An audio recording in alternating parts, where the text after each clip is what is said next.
Vamos a hablar con Matías Vidal, que es abogado penalista y amablemente nos está esperando en línea. Matías, muy buenas noches. María Areces, Hernán Harris, ¿cómo estás? ¿Qué tal? Buenas noches. Un gusto estar con ustedes. Gracias por el tiempo, Matías. Igualmente. Bueno, Matías, ahí estaba exponiendo Hernán la situación de este policía que yo decía, si por una discusión que ocurre cuando muere un delincuente se diera una discusión por cada ciudadano que muere a manos de los delincuentes, estaríamos las 24 horas en una crisis, ¿no? Porque es tremenda la cantidad de muertes. Contame cuál es la situación del policía según tu criterio, ya que vos sos abogado penalista. Bueno, esto lo que desnuda, por supuesto, desde ya, es la problemática de la formación, ¿no?, de la policía de la provincia, sumado a la necesidad de discutir el empleo de armas no letales para repeler una agresión. Pero dejando esa cuestión de lado, yo creo que lo que se está obviando, y es un tema central por las discusiones que trascendieron, es que no tiene que correr riesgo la vida de la persona para hablar de legítima defensa, porque cualquier bien jurídico del Código Penal es defendible. Entonces, acá lo relevante para que podamos evaluar, insisto, si hay o no legítima defensa, es si el robo estaba configurado o todavía no. Y desde este punto de vista es muy claro, porque la dogmática penal lo que dice es que para que un robo se considere consumado, se requiere que la persona o el delincuente se haya apoderado del bien, de la moto en este caso. ¿Cómo pasó? Exacto, pero que se haya podido alejar, es decir, que haya tenido disponibilidad sobre la moto. Entonces, acá lo que tenemos es un robo que quedó en grado de tentativa, porque efectivamente la moto no se la llevó, y por ende estamos en una situación claramente de legítima defensa. Matías, ahí te pregunto, ¿no? ¿Qué, esto, por supuesto, desde el conocimiento de lo técnico, ¿qué pasa si el delincuente hubiera avanzado 2 o 3 metros con la moto? Bueno, son grandes discusiones, hay fallos muy interesantes que han llegado incluso a la Corte en su momento, pero no tienen tanto que ver, insisto, con la legítima defensa como tal, sino respecto a si todavía estamos en una circunstancia de un delito que se está cometiendo. Esa es la cuestión. Si el delincuente hubiera dado 2 metros más, quizás no nos hubiera hecho la diferencia, pero si se alejaba 3 cuadras y este policía lo encontraba quizás 2 horas más tarde, bueno, ahí probablemente ya no hubiera estado habilitado a actuar en defensa propia. Es una locura todo, ¿no? Porque, a ver, no comete el ilícito, o sea, es una tentativa porque se sube a la moto y ahí se lo detiene al delincuente, ¿no? Ahora vamos a hablar de las formas. Pero digo, de lo contrario, estás diciendo, bueno, ok, que robe, ¿no? Para que definitivamente cometa el robo y cambie a otra situación. No, sin duda que el Código Penal y la forma en que están reguladas estas cuestiones, a mí lo personal me enerva demasiado, genera muchas contradicciones y deja a los individuos, a los ciudadanos en situación de desprotección. La realidad es que, afortunadamente, el policía obró en un marco que legalmente le permite hablar de legítima defensa, porque si no estaríamos hablando de un policía imputado por un homicidio doblemente agravado con pena de expectativa perpetua, lo cual es gravísimo. ¿Cuál es el marco? A ver, danos los detalles del marco en el que actuó por lo que se considera legítima defensa. Acá la discusión va a ser si la legítima defensa estuvo bien aplicada o si hubo un exceso en la legítima defensa. Pero si nos corremos del marco del robo, es decir, si no estuviéramos frente a un robo que aún se está cometiendo, que este punto es central, no si estaba en riesgo o no su vida, esto lo quiero dejar agregado porque escuché muchas cosas que lo diciendo por ahí. La cuestión es, ¿se estaba cometiendo el robo o el robo ya se había cometido? Mientras estemos en un robo que se está cometiendo desde el punto de vista técnico penal, es decir, que el delincuente no haya podido disponer del bien, es decir, que no se haya alejado lo suficiente como para que se considere que ya está, se cortó la disponibilidad del sujeto respecto de la moto, estamos en una situación en la cual una persona está habilitada a defenderse. Porque esto se pasa por alto, pero es súper importante. No solo la vida es defendible en el marco de nuestro Código Penal, sino también la propiedad. Entonces, esto hay que tenerlo muy en cuenta y remarcarlo. Ahora, Matías, acá te pregunto, ¿cuánto juega de lo que pase? Depende en qué juzgado caiga la interpretación de los jueces. ¿Da a interpretar? Sí, muchísimo, sin duda. Lamentablemente se filtran alineamientos políticos y discusiones en materia de seguridad que no están zanjadas. Entonces uno puede tener un martes 13 simplemente porque tuvo mala suerte con el juzgado. Y no me quiero ir demasiado a lo técnico, pero para que veas en qué situación está un policía de verdad que se quiere defender. algunos jueces y algunos doctrinarios del derecho penal sostienen que un policía en realidad no puede actuar nunca en legítima defensa, por el mero hecho de ser policía. Guarda lo que te voy a decir. Lo que dice es que un policía siempre está en función, entonces en todo caso lo que tenemos que valorar es si están los requisitos para el cumplimiento de un deber legal. Claro, pero en este caso también podríamos decir que estaba defendiendo la vida de una segunda persona, que era su pareja, que estaba allí, ¿no? Podríamos decir eso, exactamente. De hecho, creo que es lo que él argumentó, dijo, yo tenía miedo por mi vida y por la vida de mi pareja. Bueno, porque está tratando de salvarse de este problema. Si el policía únicamente actúa en defensa de su propia vida, algunos jueces le pueden decir que no están habilitados para hacer eso. El policía no puede actuar en legítima defensa, sino únicamente en cumplimiento de un deber legal. Sí pueden actuar en legítima defensa de un tercero, entonces es una forma de sortear este obstáculo.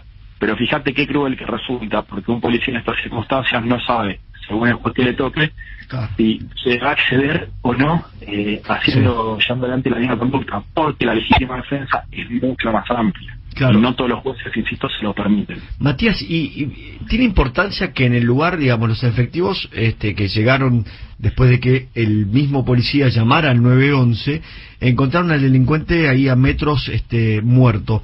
A quien se le secuestró una falsa arma de fuego, pero el policía, por supuesto, no puede saber si es verdadera o no en el momento, pero ¿tiene alguna injerencia esto? Sí, es relevante para analizar si estamos ante una legítima defensa o si por el contrario estamos ante un exceso en la legítima defensa. Y esto también no está resuelto, hay muchas discusiones, hay quienes van y te dicen, bueno, en realidad siempre tenemos que hablar del peligro corrido ex post, es decir, el peligro corrido de verdad, no el peligro percibido por el policía en ese momento, porque para el policía en el momento en el captura era arma real. Claro. No sabía que tenía. Claro. Pero hay ahora, que no. Sí, y Matías... No, lo que estábamos hablando hoy con Hernán tiene que ver con lo que pasa habitualmente en la ciudadanía, ¿no? Porque en este caso se trató de un policía.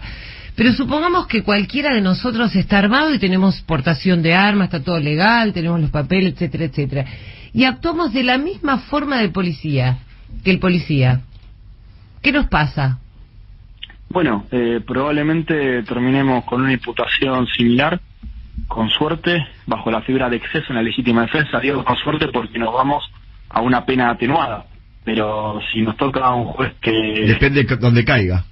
Si nos toca un juez que no es muy amigable con estas teorías, directamente te va a meter un homicidio agravado. O sea, es inaudito que no haya claridad para la ciudadanía respecto a cuándo es legítima defensa y cuándo no es legítima defensa. Pero ¿cuántos delincuentes por día tienen homicidio agravado con todas las muertes que generan en la calle que nunca se los encuentra?